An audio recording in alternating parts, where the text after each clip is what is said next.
ओम साई राम, मैं साई सेवक। 51 शक्तिपीठों में से एक वनी की जगदम्बा स्वरूपिणी सप्तशृंगी माता और सद्गुरु साईनाथ महाराज के उल्लेख हमें साई सच्चरित्र इस ग्रंथ में अध्याय नंबर 30 में मिलते हैं। काकाजी वैद्य नामक माता सप्तशृंगी के पुजारी थे। जिंदगी में कई संकटों का सामना करके उनका मन अस्थिर हो चुका था। उनके मन में अशांति छाई हुई थी।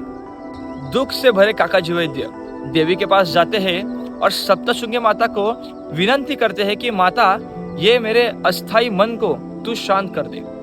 और रात में माता सप्तशृंगी उन्हें सपनांत दृष्टांत देकर उन्हें आदेश देती है कि तुम बाबा को जाकर मिलना। लेकिन ये बाबा कौन, कहा के, ये उन्हें समझने से पहले ही उनकी नींद खुल जाती है और उनका सपना अधूरा रह जाता है। देवी ने सपने में आकर कहे हुए बाबा ये त्र्यंबकेश्वर शिव जी है, ऐसा ख्याल कर कर वो तुरंत ही त्र्यंबकेश्वर के लिए रवाना हो जाते हैं। लेकिन वहां जाने के बावजूद भी उनके मन की अस्थिरता रुक ही नहीं रही थी। 10 दिन वहां बिताने के बाद भी उनकी निराशा और दिन बर दिन बढ़ते जा रही थी। निराश हुए काकाजी वैद्य दोबारा वनी आ जाते हैं और माता से बड़ी दयालुता के साथ प्रार्थना करते हैं, अरे मुझे बेवजह तूने त्र्यंबकराज क्यों भेजा, अब तो मेरा मन स्थिर कर। उसी रात उन्हें सपनांत दृष्टांत होता है। सपने में देवी ने आकर उन्हें कहा, अरे मैंने जो तुझे बाबा कहे है वो शिरडी के समर्थ साई बाबा है, तू बेवजह त्र्यंबकराज क्यों गया? पता नहीं अभी शिरडी कहाँ है, ये बाबा कौन और वहां कैसे जाया जाए?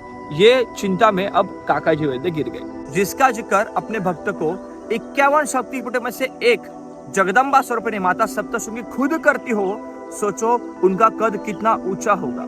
तभी शिरडी से माधवराव देशपांडे, बाबा के लाडले श्यामा, काकाजी वैद्य का पता पूछते पूछते उनके घर आ गए। बाबा के लाडले श्यामा जब छोटे थे तब उनकी माँ उन्हें सप्तशृंगी माता के पास लेकर गई थी। तब वो बड़े बीमार थे और माता का उन्होंने नवस किया हुआ था कि अगर मेरा ये बच्चा ठीक हो जाएगा तो मैं इसे तेरे पैरों पर लाकर रखूंगी। इसके बाद माधवराव ठीक हो गए, लेकिन उनकी माँ को किए हुए नवस की भूल हो गई।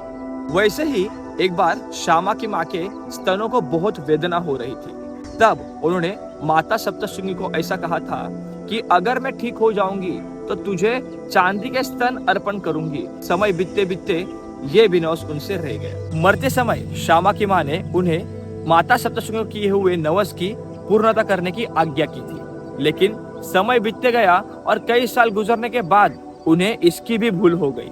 अचानक एक दिन गांव में ज्योतिष आता है, जिसको भूत, भविष्य और वर्तमान की जान थी।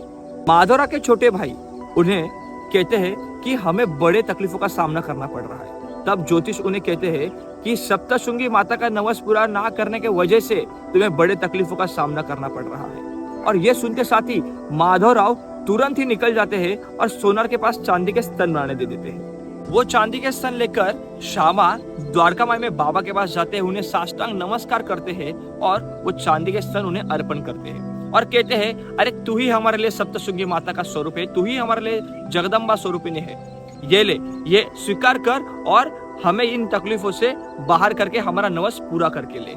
लेकिन बाबा उन्हें सप्तशृंगी माता के मंदिर जाके उसे ही यह अर्पण करने की आज्ञा देते हैं और उदय प्रसाद लेके श्यामा सप्तशृंगी माता वनी के लिए रवाना हो जाते हैं। वनी पहुंचकर माधवराव मतलब ही श्यामा वंश परंपरा से आए हुए उनके पुजारी को ढूंढने लग गए। तब उनकी मुलाकात काकाजी वैद्य से हुई।